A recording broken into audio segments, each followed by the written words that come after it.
नमस्कार, स्वागत है आपका भीम न्यूज इंडिया में। आप देख रहे हैं भीम न्यूज इंडिया। मैं हूं आपका दोस्त विनय कुमार सिंघल। अहिल्याबाई होलकर के एक कार्यक्रम में प्रयागराज में सुप्रीम कोर्ट के चीफ जस्टिस बी.आर. गवई साहब ने कही एक बहुत बड़ी बात। भारत के सर्वोच्च न्यायालय का मुख्य न्यायपति होने के बाद में जो पहला ऑफिशियल प्रोग्राम में आ रहा हूं वो प्रयागराज की भूमि में करने का मुझे सौभाग्य मिल रहा है। इसके लिए मैं खुद को गौरवान्वित समझता हूं। इलाहाबाद उच्च न्यायालय प्रयागराज में अभी कुछ महीने पहले मैं आया था, उससे पहले आने का मौका मिला नहीं, परंतु प्रयागराज से हमारा बहुत नजदीक विनीत सरन जी से हुई, उनसे पारिवारिक संबंध हुए। कुछ महीनों के बाद में कृष्णपुरारी भाई भी वहां पहुंच गए और एक हमारा परिवार के जैसा रिश्ता रहा है। कुछ समय बाद विक्रमनाथ जी भी आए और 7 महीने हमने बेंच पे काम किया और उस समय कहा जाता था कि one of the most popular जो बेंच था सुप्रीम कोर्ट में वो हमारा दोनों का था। अभी अभी मेघवाल जी ने कहा कि योगी जी इस देश के सबसे पावरफुल और कर्मठ मुख्यमंत्री है। मैं कहना चाहूंगा कि इलाहाबाद की भूमि पावरफुल लोगों की है। योगी जी तो पावरफुल है ही, मगर हमारे मित्र जो विक्रमनाथ जी है वो आज के भारत के जो सबसे मजबूत और पावरफुल जज है।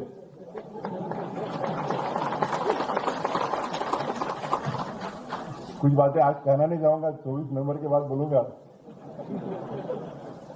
उन्होंने कहा कि मैंने सर्वोच्च न्यायालय का न्यायपति मुख्य न्यायाधीश होने के बाद उन्होंने तुरंत निमंत्रण दिया और मैंने तुरंत स्वीकारा। 1-1.5 साल के पहले बॉम्बे में एक फंक्शन हुआ था, विनीत भाई भी थे, मुरारी भैया भी थे। तो उन्होंने उस समय कहा था कि मैं जो भी कहूंगा सच कहूंगा और सच के सिवा कुछ कहूंगा नहीं। पर आज उन्होंने सच नहीं बोला। मैं चीफ जस्टिस ऑफ इंडिया होने के पहले ही उन्होंने बोला था कि आप 14 तारीख को शपथ लेंगे, उसके बाद में पहला ऑफिशियल प्रोग्राम आपको प्रयागराज में मेरे हाईकोर्ट की जो बिल्डिंग नहीं बन रही उसके उद्घाटन के लिए आना पड़ेगा। और नहीं बोलने की मुझे हिम्मत नहीं थी। 30 तारीख के पहले कॉलेजियम कराना था। तो इस आज अवसर पर आके मुझे बहुत खुशी हो रही। आज संयोगवश अहिल्याबाई होलकर जिन्होंने 300 साल पहले भारत में एक सामाजिक न्याय की भावना से महत्वपूर्ण कार्य किया, उनकी जयंती के अवसर पर आज इस भवन का उद्घाटन हो रहा है। ये हमारे सबके लिए एक गौरवशाली भाव है।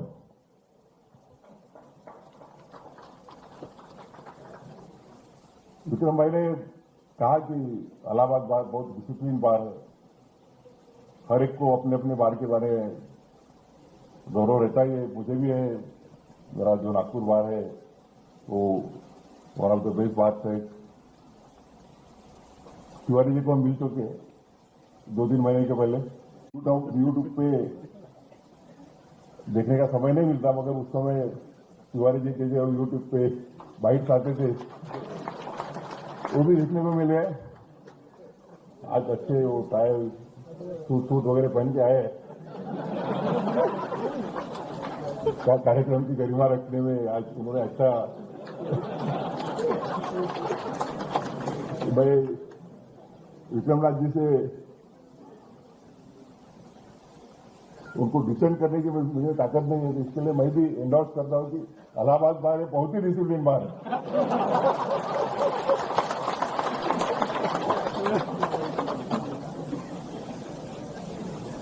प्रयागराज की जो भूमि है, उत्तर प्रदेश का जो इतिहास है वो एक गरिमाई ऐसा इतिहास रहा हुआ है। इसी भूमि में और विधि क्षेत्र में तो इलाहाबाद का नाम स्वर्णाक्षर में लिखा जाता है। जो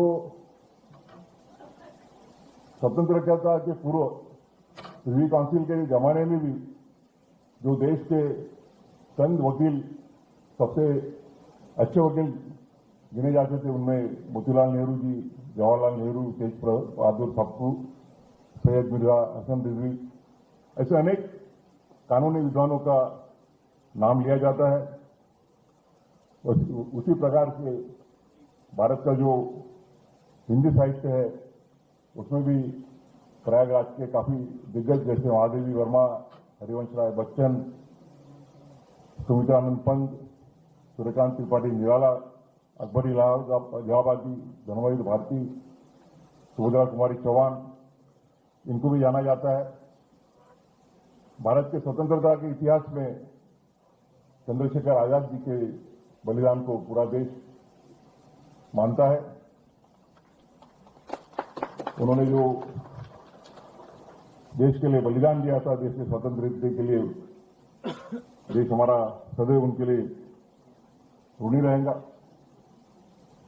आज मुझे इस बात का भी आनंद है कि भारत के संविधान को 75 वर्ष पूर्ण होने के बाद में भारत का संविधान का अमृत महोत्सव पूर्ण होने के बाद में जो हमारी आगे कुछ हो रही है, इस संविधान को 100 वर्ष पूरे होने की दृष्टि से हमारा जो जर्नी चल रहा है, उस साल में मुझे भारत के सर्वोच्च न्यायालय का मुख्य न्यायाधीश होने की जो संधि मिले, उसके लिए मैं खुद को गौरव समझता हूं। जैसा कि मेघवाल जी ने कहा, माननीय मुख्यमंत्री ने भी कहा कि हमारा संविधान जो है वो ऐसा संविधान है कि जिस संविधान ने हमारे देश को 75 वर्ष की कालखंड में एक प्रगति की ओर, एक मजबूती की ओर जर्नी किया हुआ है। जब संविधान बन रहा था और उसका फाइनल ड्राफ्ट कॉन्स्टिट्यूशन असेंबली के सामने रखा गया था, तब बाबा साहब अम्बेडकर के ऊपर क्रिटिसिज्म हुआ। कुछ लोग बोलते थे कि the constitution is too much federal, कुछ लोग बोलते थे the constitution is too much unitary. तो बाबा साहब ने जवाब दिया था कि the constitution is neither wholly federal, neither wholly unitary. But one thing I can tell you, that we are given a constitution which will keep India united and strong both in times of peace and war. आज हम देखते हैं कि हमारे आजू बाजू के जो इर्द के जो देश है, नाम नहीं लेना चाहूंगा, उनमें क्या परिस्थितियां है, और भारत आज 75 वर्ष के बाद प्रगति की ओर तो जर्नी कर ही रहा है। पर जब जब भी देश के ऊपर संकट आए, उस समय एक मजबूत और यूनाइटेड ऐसा देश रहा हुआ है, और इसका श्रेय अगर किसी देना चाहिए तो भारतीय संविधान को देना होगा। आज इस भव्य दिव्य इमारत का हम उद्घाटन करके देश के नागरिकों के प्रति समर्पण कर रहे हैं। मैं इलाहाबाद उच्च न्यायालय, उसके मुख्य न्यायाधिपति, सभी न्यायमूर्ति भाई बहन और इलाहाबाद उच्च न्यायालय के वकील संघ के सभी सदस्यों का अभिनंदन करना चाहूंगा कि पूरे देश के वकील संघों को एक जेलसी आ जाए, ईर्ष्या आ जाए, ऐसी भव्य दिव्य इमारत आप सबको मिली है। मैं काफी देश में काफी घूमता रहता हूं, बाहर भी घूमता रहता हूं, और मेरे नॉलेज में इतनी बड़ी इमारत जो वकीलों के लिए, अधिवक्ता के लिए इतनी बड़ी फैसिलिटीज दे रही है।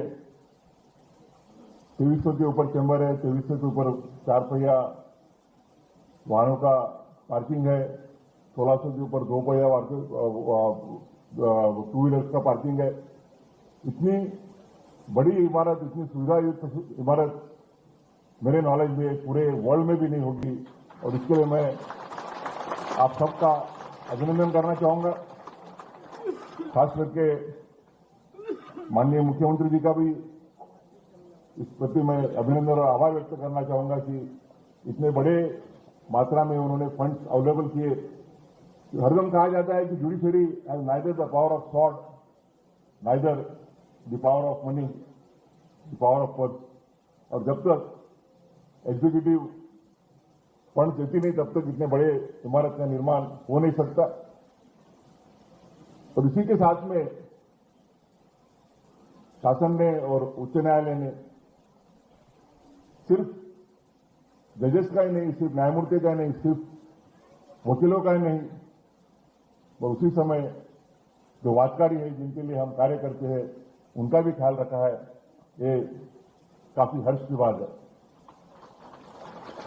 अभी हमें बताया गया कि बाजू का जो भूखंड है वहां पे नजदीकी पीरियड में एक बड़ा निर्माण होगा, जिससे जो वादकारी यहां आते हैं, आज मुख्यमंत्री जी ने कहा कि अभी तक जो आते थे तो उनको दिन में जानकारी दिखते थे, उनके लिए भी बड़ी सुविधा निर्माण करना।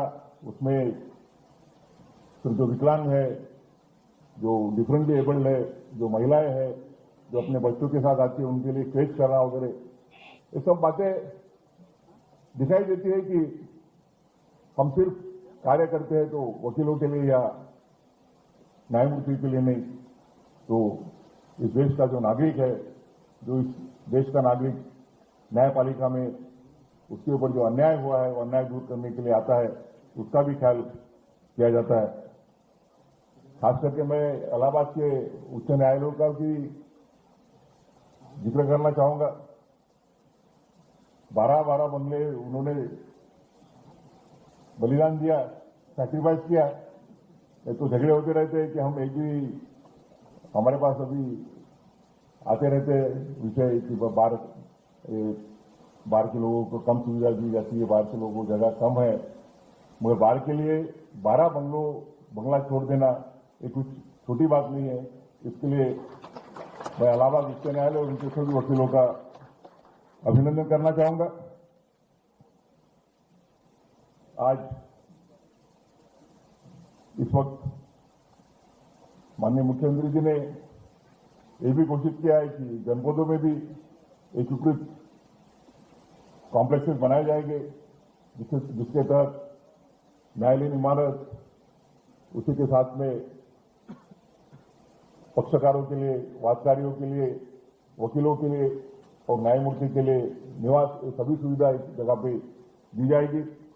आज हमने यहाँ पे स्टेट बैंक ऑफ इंडिया का काउंटर, उसी प्रकार से पोस्ट ऑफिस का जो काउंटर लगा है उसका भी उद्घाटन किया है। ये सुविधाएं आप सबको आपका काम अच्छा करने के लिए उपयुक्त होगी। ऐसी सब सुविधाएं सूर्यकांत जी ने हमारे डिमांड की थी कि जो हमारे ट्रायल जुडिशरी है उनके लिए भी ध्यान दिया चाहिए। मुख्यमंत्री जी ने तुरंत उसका जवाब दे दिया और बताया कि किस तरह से वो हर जनपद में न्यायालयों के लिए, वकीलों के लिए और वादकारियों के लिए सुविधा उपलब्ध कराने वाले हैं। आप देख रहे थे Bhim news India. Bhim news India को यूट्यूब पर सब्सक्राइब कीजिए, लाइक कीजिए, शेयर कीजिए, कमेंट्स कीजिए। आने वाले नोटिफिकेशन के लिए बेल आइकन का बटन दबाना ना भूलें। भीम न्यूज इंडिया के फेसबुक पेज को भी प्लीज़ फॉलो कीजिए। बने रहिए हमारे साथ, देखते रहिए भीम न्यूज इंडिया। आपका बहुत बहुत